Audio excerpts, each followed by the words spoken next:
നാളെ പരലോകത്ത് വിജയിക്കുന്നവർ ഒരേ ഒരു വിഭാഗമാണ്. ഏതാണ് ആ വിഭാഗം? നബി സല്ലല്ലാഹു അലൈഹി വസല്ലം പറഞ്ഞു, ഞാനും എന്റെ സഹാബത്തും അവർ എന്താണോ മതമായി ആചരിച്ചത് അത് ആചരിക്കുന്നവർ. കണ്ടോ, നബി സല്ലല്ലാഹു അലൈഹി വസല്ലം പറഞ്ഞു, സമുദായം, എന്റെ സമുദായം ജൂതനും ക്രൈസ്തവനും ഭിന്നിച്ചു പോയതിനേക്കാൾ ഒരുപടി മുന്നിലായി.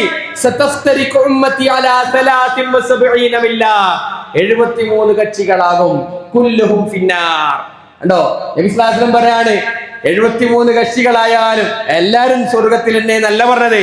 കുല്ലുഹും ഫിന്നാർ ഇല്ലാ മില്ലത്തൻ വാഹിദ, എല്ലാവരും നരകത്തിലാണ്, ഒരു വിഭാഗം ഒഴികെ മറ്റെല്ലാവരും നരകത്തിലാണ് എന്ന് പറഞ്ഞത് വഹയ്യ് മുഖേന ദീന് സംസാരിച്ച നമ്മുടെ കരളിന്റെ കഷ്ണമായ നബിയുന വഹബീബുന മുഹമ്മദ് മുസ്തഫ സ്വല്ലല്ലാഹു അലൈഹി വസല്ലമാണ്. ഏതെങ്കിലും സാധാരണക്കാരന്റെ വാക്കല്ല. ആ പ്രവാചകൻ സല്ലല്ലാഹു അലൈഹി വസല്ലമാണ് പറഞ്ഞത്, എന്റെ സമുദായം ജൂതൻ കക്ഷികളായി പിരിഞ്ഞതിനേക്കാൾ, ക്രൈസ്തവൻ കക്ഷികളായി പിരിഞ്ഞതിനേക്കാൾ ഒരുപടി മുന്നിൽ നിന്ന് 73 കക്ഷിയാകും. അവർ 71, 72 ആയത്. എന്റെ സമുദായം 73 കക്ഷികളാകും. കുല്ലുഹും ഫിന്നാർ, എല്ലാവരും നരകത്തിലാണ്.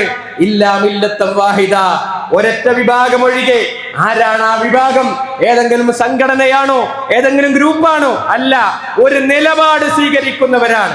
ഒരു നിലപാട്, മതരംഗത്ത് ഈ ഒരു നിലപാടാണ് നമുക്കുണ്ടാകേണ്ടത്. ഈ ഒരു നിലപാടാണ്. ഏതാണ് ആ നിലപാട്? സഹാബത്ത് ചോദിച്ചു നബി സല്ലല്ലാഹു അലൈഹി വസല്ലമയോട്, നബിയെ, ആരാണ് ആ ഒരു കക്ഷി ആരാണ്?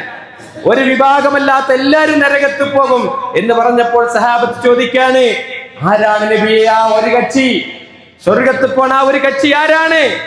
നബി സല്ലല്ലാഹു അലൈഹി വസല്ലം പറഞ്ഞു, മാ അന അലൈഹിൽ യൗമ വസഹാബി, ഞാനും എന്റെ സഹാബത്തും ഇന്ന് ഏതൊരു വിശ്വാസമാണോ, ഏതൊരാചാരമാണോ മതമായി കൊണ്ട് വിശ്വസിക്കുകയും ആചരിക്കുകയും ചെയ്യുന്നത്, അത് മതമായി വിശ്വസിക്കുന്നവർ, അത് മതമായി ആചരിക്കുന്നവർ, അവരാണ് സ്വർഗത്തിൽ പോകുന്ന കക്ഷികൾ. അവരെയാണ് അഹ്ലുസ് സുന്ന വൽ ജമാഅ എന്ന് പറയുന്നത്. അല്ല, അവിടുത്തെ കുറെ പാരമ്പര്യം പറഞ്ഞടക്കലല്ല. നബി സല്ലല്ലാഹു അലൈഹി വസല്ലം അവിടുന്ന് പഠിപ്പിച്ച ദീനായി കൊണ്ട് സ്വീകരിക്കുന്നവർ, അല്ലാതെ കാലകീലകൾ സ്വീകരിക്കുന്നവരല്ല. അവരാണ് ആ സ്വർഗത്തിൽ പോകുക എന്നുള്ളതാണ്.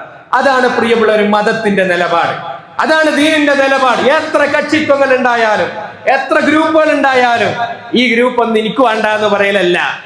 ഞാനും എന്റെ സഹാബത്തും എന്ന് നബി സല്ലല്ലാഹു അലൈഹി വസല്ലം പറഞ്ഞ ആ കക്ഷിയിൽ ഉൾപ്പെടുന്നുണ്ടോ, അതാ നമ്മൾ പരിശോധിക്കേണ്ടത്. അവർക്ക്